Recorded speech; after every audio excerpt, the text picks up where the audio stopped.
Hello everybody, my name's Miia and I'm your humbly self-proclaimed guide to expat life in Europe.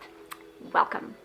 Today I would like to share a bit about my experience of moving in the midst of this pandemic, which is of course super fun.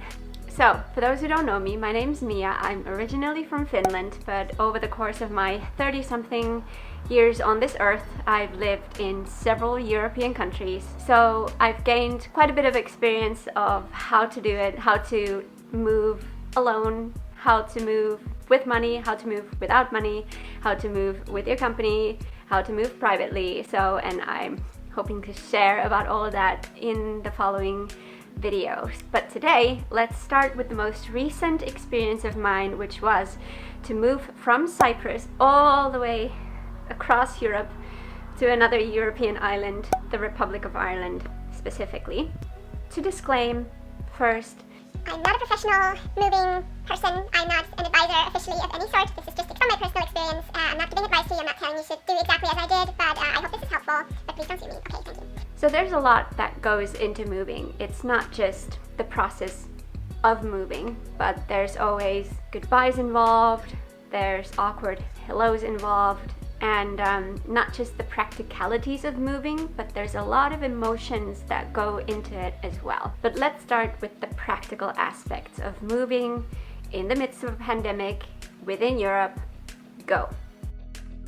So I found that the practical aspects of moving is a little different, but not too much. We were lucky enough to be able to hire a moving company. It was more complicated and time-consuming because, of course, you had to do social distancing, wear masks, all of that stuff. So that was a bit different compared to when we moved from Vienna to Cyprus. We also were able to use the services of a moving company, but that honestly wasn't so different. However, in choosing the method of getting our stuff moved, there was a little difference there. We had to kind of think about the timing of everything. When we moved from Vienna to Cyprus, there wasn't really any time constraints.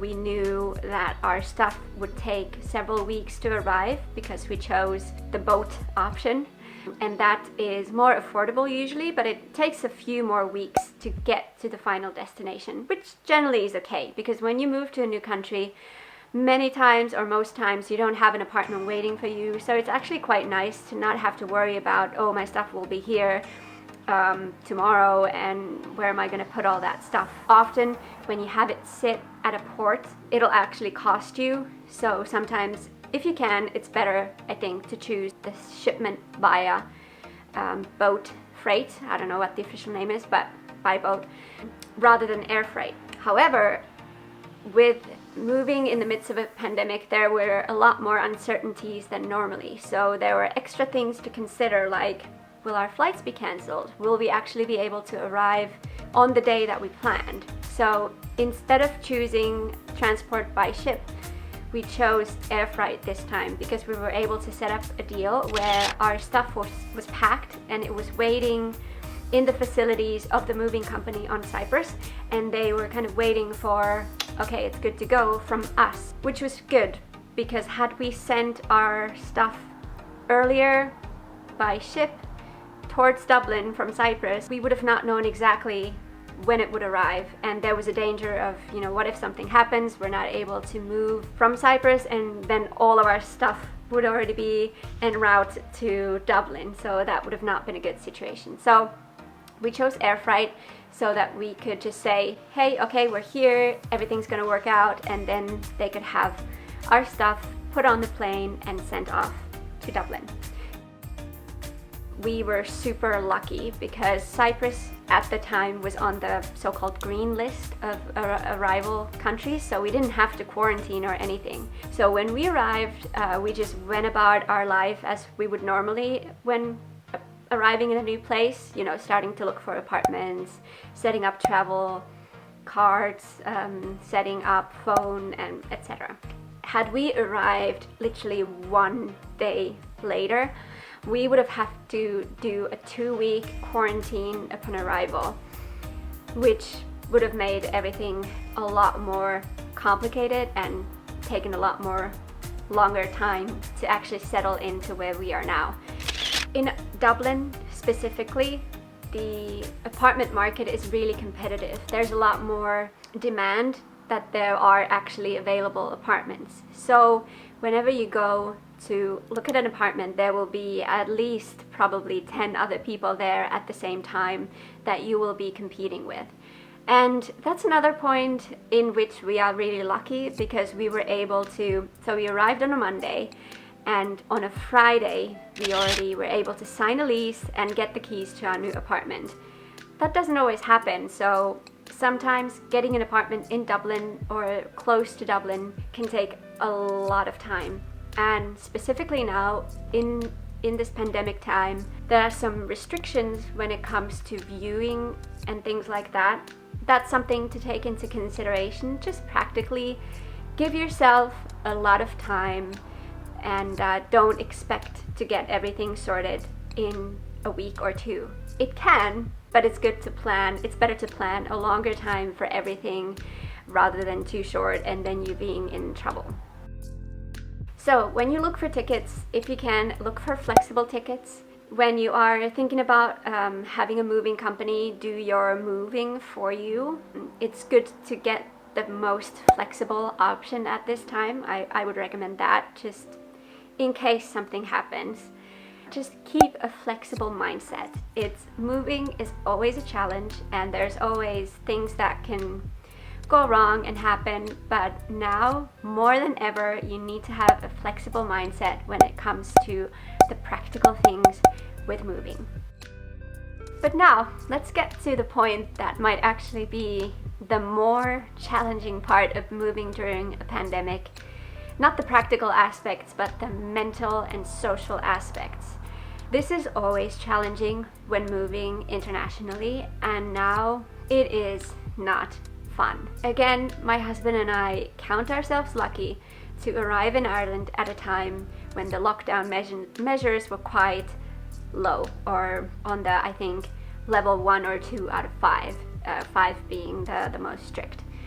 So that meant that we were able to move around a bit more, and we were able to meet some people and kind of get into some of those hobbies that we have normally wherever we are, and yeah, just get connected. And that's super important when you move into a new place, is to, as soon as possible, find those things that give you this continuation, that you feel like yourself. Let's say if you like working out, find a new gym as soon as possible, so that in this new place where you arrive, you have something that you know and that you love, and through those hobbies and things of interest, you can find other people interested in the same things, and that'll help you in the process of settling in. During a pandemic, especially in a lot of European countries, it is quite difficult. I gotta say, it's been really tough for me this time. As mentioned earlier in the video, I've moved a lot of times. I think I've counted like 25 times in my life, not just internationally, but within a country. Every time when moving internationally, you have to find new friends, and it's always a bit of a process. It's always stressful, and initially there's always that time when you feel really, really lonely. In this move from Cyprus to Ireland, it has been extreme, I would say, because you just cannot do anything. I can't even go sit at a cafe because the cafes are only for delivery, and we live in another county, not Dublin, but close by, and so I haven't even been able to go to Dublin now in many, many weeks. When I'm filming this, it's mid-March, and until the beginning of April, we will not be allowed to move further than 5 kilometers from our home. So that's something to really manage your expectations on. At the moment, in Europe, the settling in process will take longer, and there is a time when it'll probably feel really lonely, but there's ways to go around that.